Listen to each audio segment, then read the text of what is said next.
সত্য যে আমাদের সেক্টরে একজন শ্রমিক মারা গেলে, একজন মানুষ মারা গেলে এখন পর্যন্ত বাংলাদেশ সরকার 2 লক্ষ টাকার উপরে কোনো গ্যাজেট তৈরি করে নাই। আমরা হয়তো মালিকদেরকে বিভিন্নভাবে চাপ প্রেশার প্রয়োগ করে হয়তো 4 লাখ 5 লাখ টাকা আদায় করে দিচ্ছি।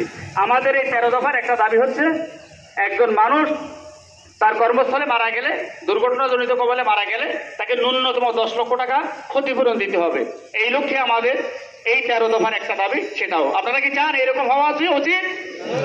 সঙ্গে বন্ধুগণ, আমাদের মাঝে উপস্থিত হয়েছেন বাংলাদেশ ট্রেড ইউনিয়ন সংঘের সম্মানিত সহসাধারণ সম্পাদক ওমর ফারুক ভাই এবং বাংলাদেশ জাতীয় ছাত্র দলের আহ্বায়ক ছাত্র নেতা জনাব সেলিউদ্দিন জামান,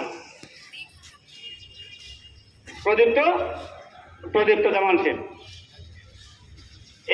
এখন আমি বক্তব্য রাখার জন্য, সংক্ষিপ্ত বক্তব্য রাখার জন্য আহ্বান জানাচ্ছি অত্র সংগঠনের সহসাধারণ সম্পাদক জনাব শরীফ ভাইকে। পুলিশে যারা আছেন তারা তথা চট্টগ্রামের সকল জনগণ, কেন যুদ্ধক্ষেত্র এখানেই তৈরি করা হচ্ছে। তাই আমি বলবো সবাই সচেতন থাকবেন, আগামী দিনে আন্দোলন সংগ্রামে আপনাদের সাথে থাকবো এই আশা রেখে আমি আমার বক্তব্য শেষ করছি। যা হোক মেহনতি মানুষের দুনিয়ার মজদুর রাখবো। ধন্যবাদ।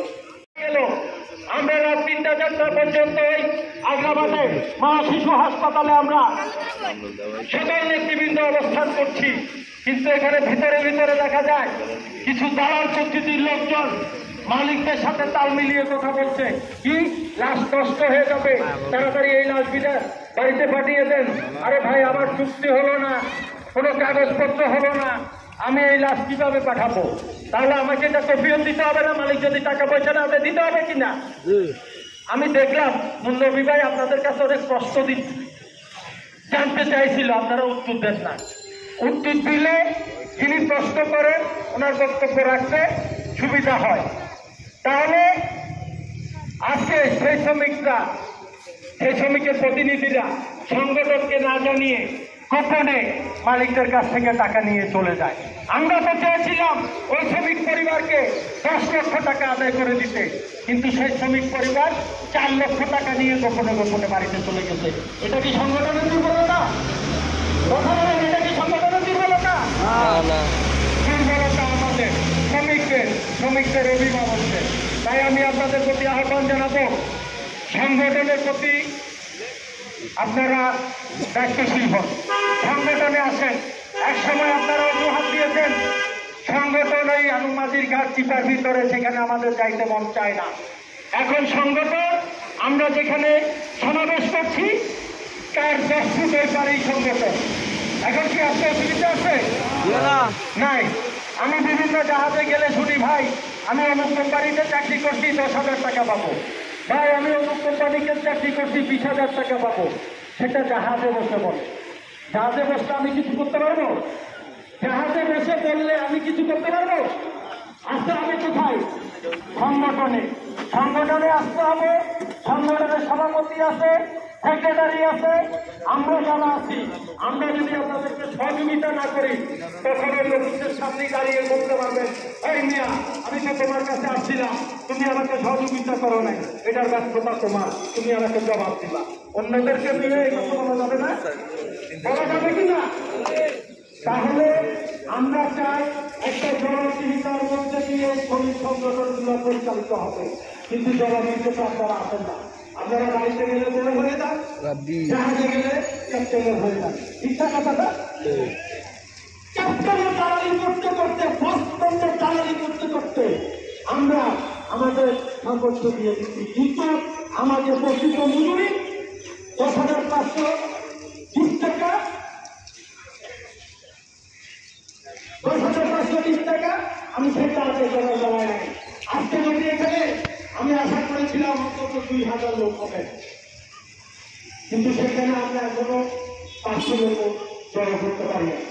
আমরা সন্তান নিয়ে প্রত্যেকটা জাহাজে দেখিতে গিয়েছি।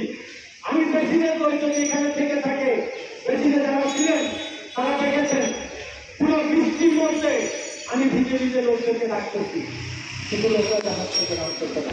তাহলে সংগঠনের প্রশাসনে ভর্তি ছিলেন একটা সভাগ আছে, ছাগল নাচে ছুটার বলে, সংগঠন আছে শ্রমিকের বলে, সেই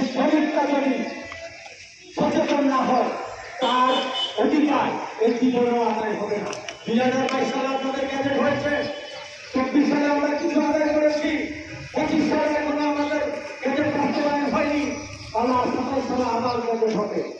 আপনারা ধরে নেন, আপনাদের যদি এই অবস্থা হয়, আপনারা 27 সালে গ্যাজেটের 1 টাকা পাবেন না। কেননা আমি 22 সালের গ্যাজেট এখনো বাস্তবায়ন করতে পারেন নাই আপনারা। দুর্বলতা আপনাদের, সংগঠনের কোনো দুর্বলতা নাই।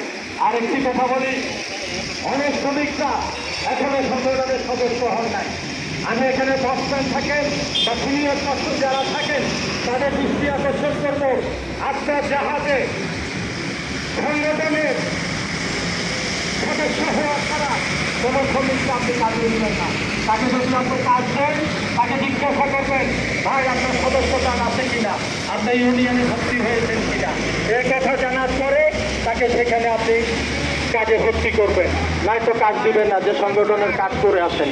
আমার কথা কি, আমি কি ভুল বলতেছি, খারাপ কিছু বলছি?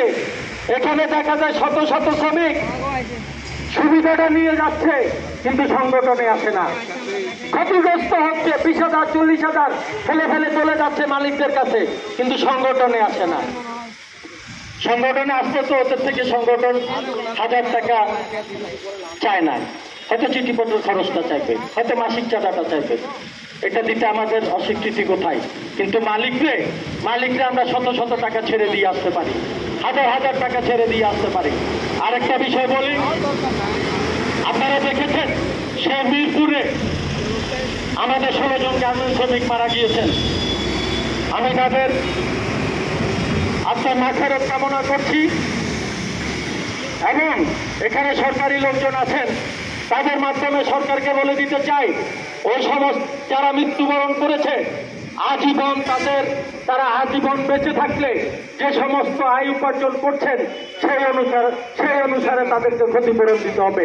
আজকে আমরা আরো একটা জিনিস দেখতে পাই, এয়ারপোর্টে আগুন, ইপিজেডে আগুন, মাদ্রাসায় আগুন, ব্যাংকে আগুন, তাহলে এই আগুনের খেলাও চলতে দেওয়া হবে না।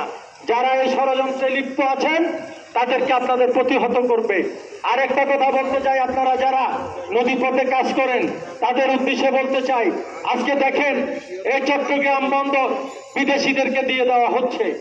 এই চট্টগ্রাম বন্দরে বিদেশি সেনাবাহিনীর লোকজন আসি ঘুরেফেরা করতেছে, চট্টগ্রাম এয়ারপোর্টে বিদেশিদের লোকজন আসিয়া ঘোরাফেরা করতেছে, তারা চট্টগ্রামের আঞ্চলিক গানও গাইতেছে। তাহলে আপনাদেরকে এগুলো খেয়াল রাখতে হবে। এতদিন তো এগুলো হয় নাই, আজকে কেন হচ্ছে? তাহলে আমার এই দেশ বিক্রি ষড়যন্ত্র চলছে, আমার এই দেশে আমেরিকান ঘাঁটি